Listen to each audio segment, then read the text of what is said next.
Hey guys, I hope you all enjoyed the theme movie trailers. I guess that's probably one of my very favorite lessons we do. Okay, this is the one where we start at home. You should have the graphic organizers that we had in your bag, the 6 circles, and your girl or boy chewing gum, glue stick, coloring pencils, and your journal. Instead of starting with the coloring, we're going to start with the writing today. So you'll need your 6 circles. Okay, I blew my circle up really big so it would be easier to see on the screen. The first circle is going to say a book can have more than one theme. Pause me right now until you can get finished writing this. Pause. For example, Henry's Freedom Box is a story about a young slave who dreams about freedom. I don't want to give away the plot, but it has several themes embedded inside of it: freedom, justice, what's right and wrong, and perseverance. Do you remember what perseverance means from our video on the movie trailers? If you do, say it out loud right now.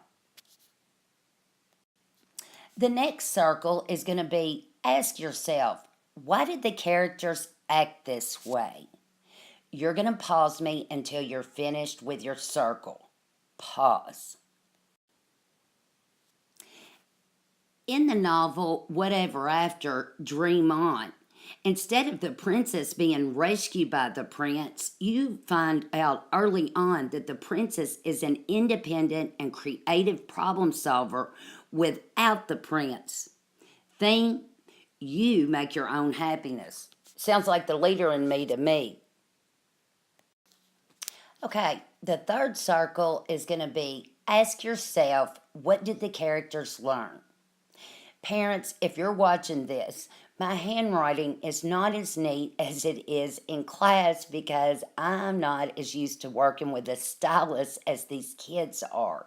So you're going to have to bear with me too. Okay, you're going to pause me until you finish your circle. Pause.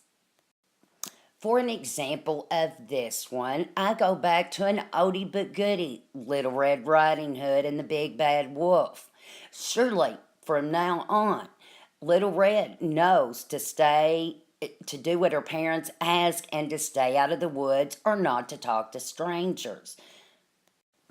For the next example, I'm going to use 2 of the circles, or pieces of bubble gum. Ask yourself, how did the characters grow or change? Okay, pause me until you're caught up. And the next one, a theme is often inferred. Okay, can you remember about what inferred means? I've noticed sometimes that if we change the root word, you all get confused. So we've got infer, inference, inferring, inferred. Another clue, reading detectives. That's right. It means guessed. It's an educated guess. You based it on evidence. Pause me until you've gotten this circle. You've written this circle.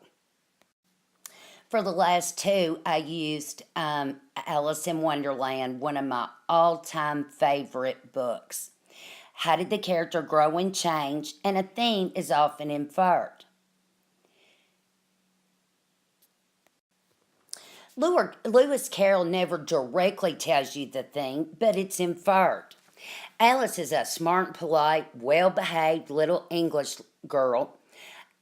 But when she falls down the rabbit hole, she has these silly conversations with characters like the Mad Hatter and the Cheshire Cat, and her being smart and polite, it doesn't get her anywhere.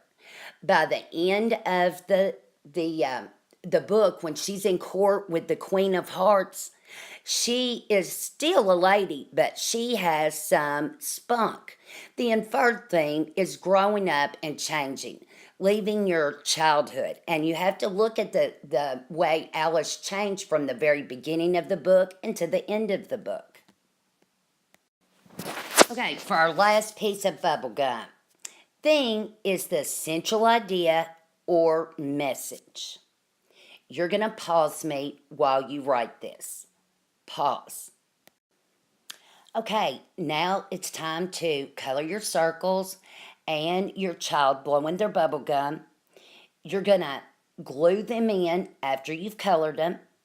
And at the bottom, you're going to write, I know the theme is blank because blank. We're only going to do one sheet today, and tomorrow we're going to do the next one. If you're at home and you want to, you can go ahead and do the next video.